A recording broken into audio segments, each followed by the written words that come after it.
Salut les phénomènes, comment on se retrouve pour cette nouvelle vidéo actualité? Écoutez, j'ai une nouvelle. Jules Koundé a vu la théorie. Non, je rigole. Pas spécialement, mais il a vu les avis qui circulent sur les réseaux sociaux vis-à-vis de sa soi-disant dépression. Et il a répondu. Oui, il nous a répondu, les gars. On a une réponse. On va voir si c'est convaincant ou pas durant cette vidéo. Je donnerai mon avis comme à mon habitude. On parlera aussi de Schlotter ou encore Marmouche, Alvarez et tout ce beau monde durant cette même vidéo. N'hésitez pas à soutenir et on se plonge dans le vif du sujet. Commençons par un choix de carrière désastreux. C'est le moins que je puisse dire. Nico Schlotterberg va prolonger au BVB jusqu'en 2031. Et c'est un choix, ma foi, voilà quoi. Je pense qu'on n'a pas besoin de s'y attarder. Bon, après, moi, je préfère ça que le voir du côté du Real Madrid parce que ces dernières semaines, il s'est plus rapproché de Madrid que de Barcelone, si on veut être véridique. Ça veut dire il y avait plus de chances qu'il finisse là-bas, apparemment, aux dernières nouvelles. Autant il reste à Dortmund. Non, il a raison, c'est l'amour du maillot, c'est l'amour du club. Et puis cette ferveur-là, des joueurs se perd. Plus on avance, plus les joueurs, ils jouent uniquement pour l'argent. Il faut jouer pour le maillot, pour un club que tu admires. Voilà, il admire Dortmund, le maillot reste là-bas seulement. Non, franchement, c'est un excellent joueur. Schlotter est très très bon, très solide. Le voir au Real Madrid m'aurait pas mal embêté. Le voir chez nous, j'aurais bien aimé. Malheureusement, la piste s'est éloignée de notre côté depuis un bon moment. Avant même cette annonce, avant le Real Madrid et tout, on n'entendait plus trop parler de ça. C'est à se demander si Deco n'avait pas déjà l'information que Schlotter allait rester du côté de l'Allemagne et qu'il ne veut pas forcément bouger. Ce pourquoi il se focalise plutôt sur un Bastoni, par exemple. Enfin, c'est son choix, Schlotter. On peut que le respecter et passer à autre chose. Manchester United serait prêt à débourser jusqu'à 100 millions pour s'attacher les services de Fermin Lopez. Non, 100 millions, il y a de quoi faire tourner des têtes. Je sais pas quoi en penser, moi, de cette information. Est-ce que c'est réellement vrai? Bon, en vrai, si c'est vrai, moi, ça m'étonnerait pas.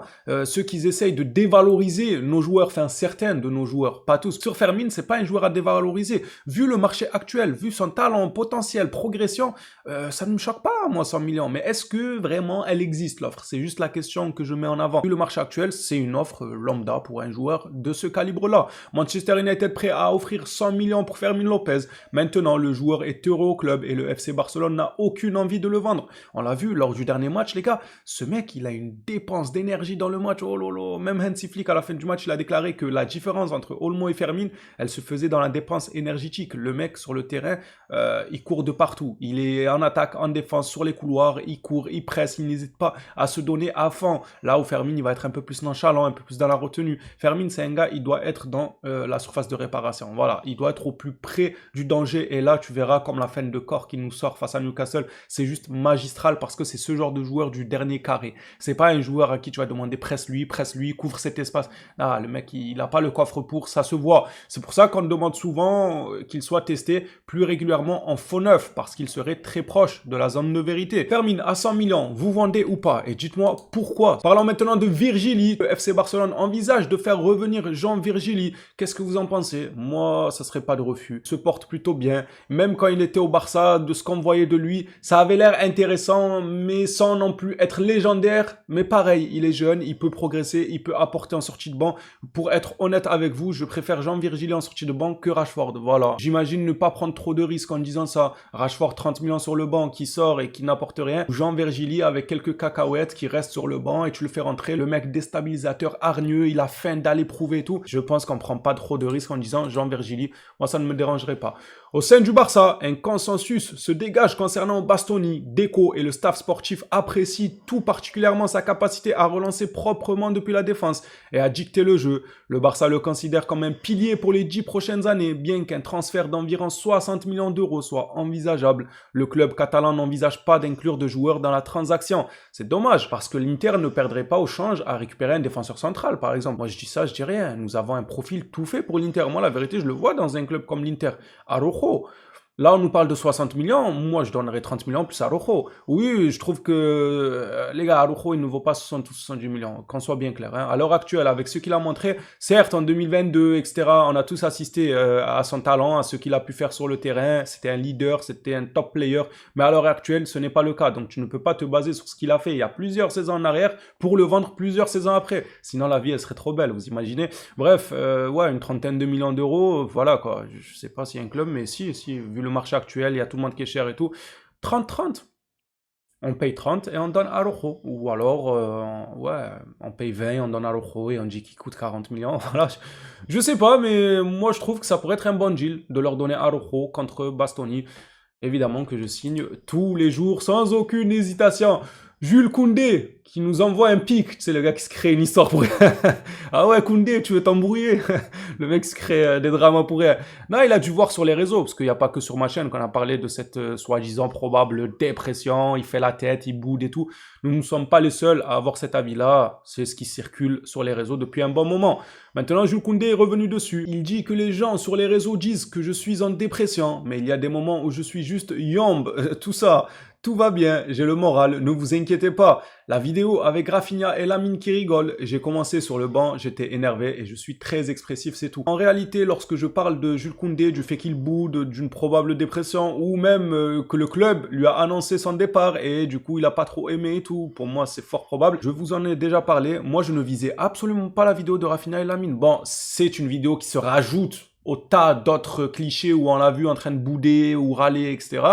Mais en soi, c'est pas cette vidéo qui fait que on va dire ah il est comme ça, il est maintenant. Ça c'est normal, ça. Comme il dit, il est expressif. Tu débutes sur le banc, tu vas pas avoir le sourire jusqu'aux oreilles. Bien au contraire, tu vas tirer la gueule, tu vas pas être content. Ça c'est tout à fait normal. Tous les joueurs, on peut trouver ça un ou deux matchs sur une dizaine de matchs, ils vont râler, ils vont pas être contents dans leur jour, dans leur assiette.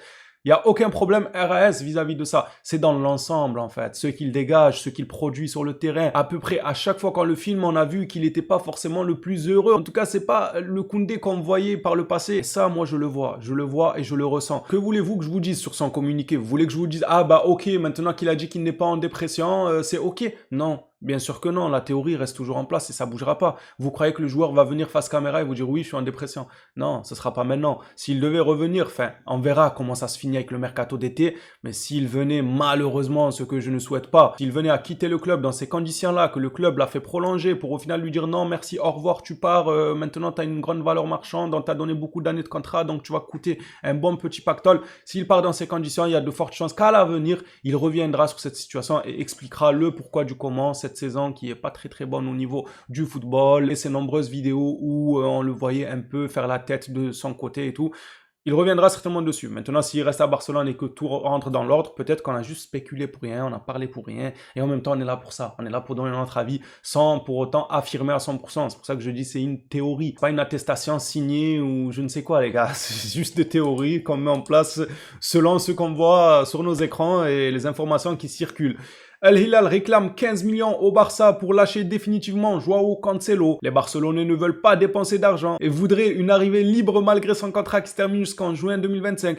Je sais pas comment il va se terminer ce dossier, mais j'ai jamais compris pourquoi le Barça le voulait libre alors qu'il a un an de contrat. On nous a toujours dit que le joueur allait venir libre en se libérant de El Hilal. D'accord, mais qui va le libérer de El Hilal? C'est ça la question qui se pose. Qui libère Cancelo de El Hilal? Le Barça ne veut pas payer. Et le joueur, ça m'étonnerait qu'il ait les fonds pour casser un contrat. Je sais pas combien ça coûterait en vrai, j'ai pas les tenants et les aboutissants, mais ça se compte en millions. Est-ce que Cancelo est prêt à payer des millions de sa propre poche pour rester au Barça? À son âge? Enfin, à son âge, il est pas dans, c'est pas dans le sens finito ou quoi, mais genre c'est un âge où tu dois coffrer, tu dois gagner de l'argent. Quand tu signes des nouveaux contrats, c'est pour avoir un salaire qui rentre, qui te met bien à l'aise. C'est pas comme à 22, 23 ans, tu te dis vas-y, je vais évoluer petit à petit, je vais négocier de mieux en mieux et tout. C'est pas pareil, là, il a un âge où il doit avoir une stabilité d'une rentrée d'argent financière. Enfin, je dis ça, vous m'avez compris. À leur place. Sinon, selon moi, frérot, à son âge, je joue même pour 100K, la vérité. Même 20K, tu me donnes 20K, je joue, frère. Je suis un joueur de football, je joue au foot. Même 4K, 5K, je joue.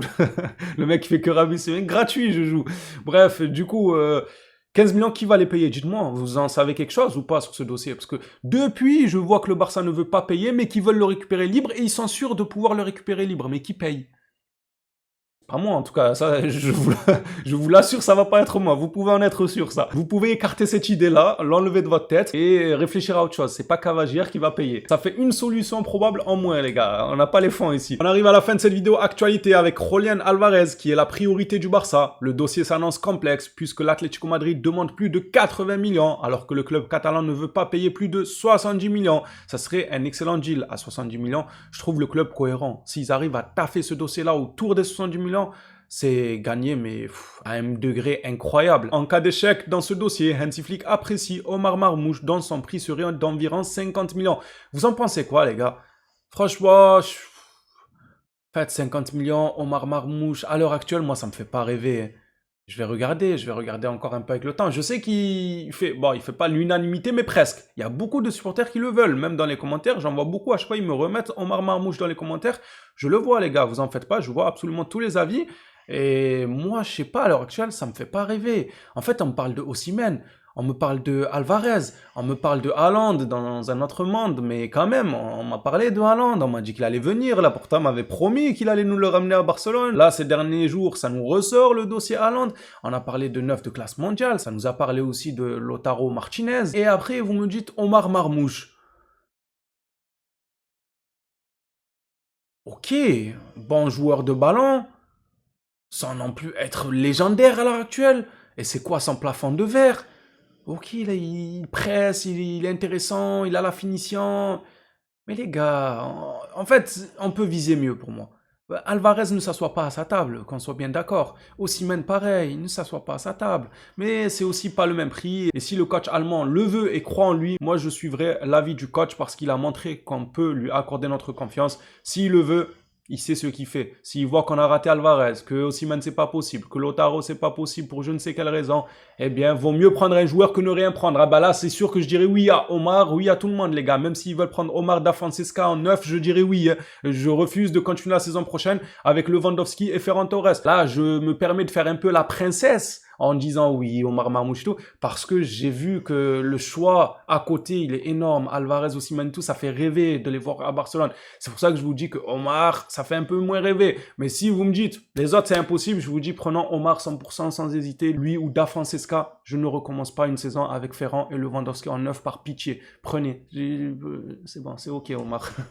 Bref, les phénomènes, ce sera tout pour cette vidéo actualité. Hâte de lire vos avis dans l'espace commentaire. On s'attrape à la prochaine sur le Barça. D'ici là, prenez soin de vous, les Blaugrana.